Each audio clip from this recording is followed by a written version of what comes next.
Семей қаласы нөмірі 39 мектептің 3 Г сынып оқушысы Маусымбай Аяру. Абай Құнанбаевтың өлеңі ғылым таппай мақтанба.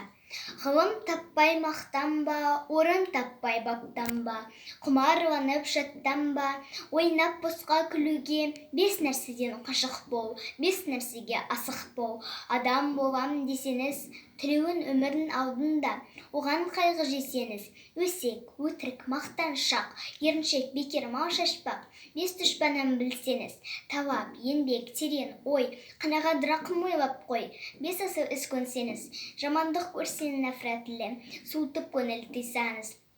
жақсылық көрсең ғибратлы, он ойға жисаңыз, ғалым болмай немене, балалықты қисаңыз, болмаса да ұқсатпақ бір ғалымды көрсеңіз, ондай болма қайда деп айтпа ғылым сүйсеңіз, сізге ғылым кім бермек, жанбай жатып сөнсеңіз, дүние де өзі, мал да өзі, ғылымға көңіл бөлсеңіз, білгендердің сөзімен, махаббатпен естеңіз, ақыл сенбей сенбеңіз, бір іске тез келсеңіз, ақсақал айтты, бай айтты, кім болса мейлі сол айтты, ақылменен женсеңіз, надандарға бой берме, шын сөзбенен өлсеңіз, аят хадис емес қой, күпір болдың демес қой, қанша қарсы келсеңіз, көп орында көріне айтпа, біздің сөзге ерсеңіз, мұны жазған кісінің атын білме, сөзін біл, осы жалған дүниеден шешен де өткен не бұл, көсен де өткен не долду, сөз мәнісін білсеңіз.